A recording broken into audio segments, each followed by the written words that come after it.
I can still see that vision so clearly in my head. The picture is so vivid. Everything, like it's just play over and over and over. How do I heal from that? I mean, everybody's trauma is different.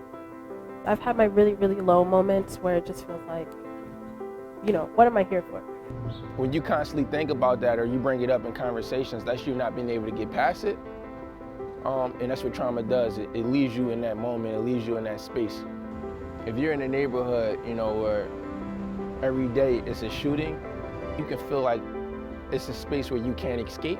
You can't address the sliver of the individual trauma that people face without looking at the large picture of like how this was designed. Because that one individual, you can multiply that by thousands and thousands and thousands. On TV, you see mainly other races on the couch talking to a psychiatrist or a counselor. You don't really see us, so it's like, I don't think this is something I'm supposed to do. I've never seen my mom or my dad do it, so am I supposed to do this too? But it's like a greater sense that it's like, just go and get help. You start to learn you and how you respond. And if you can't get back to joy in a decent amount of time, then you need help. And also I think it's really important to be able to share your story because there are a lot of people in the world who like go through so many things, but they're just like, no one looks like me, no one understands, no one gets me. But it's like, there are people who understand you, there are people who get you and who are going through the same things. Like, I'm not with Kyle every day, but it's something in my heart. Like, me being connected to him and like reaching out, like that just heals me. I let them tell their story, and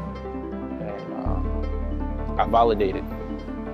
Families, whether it's a grandparent, whether it's the woman down the street, whether it's the uncle at the rec center, there's a community piece that steps in and says, like, you know what, I'm gonna watch out for you, I'm gonna look out for you. I feel education about trauma is so important. Being educated about trauma will help you.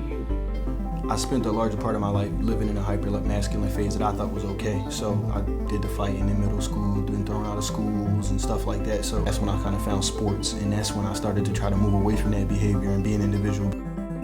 Me working out, and I also like to draw. I joined the boxing team, learned how to start boxing. Music has always been my sort of go-to. Running takes away, it takes me out of this world. So I do a lot of fictional writing. I meditate. You don't hear about that often, and not from no black male. I inhale it, and then I breathe it out. For me, drumming was definitely like my escape. You don't have to be subjected to what you see outside. Speaking as like negativity, that, you can always be positive. My smile should make you smile.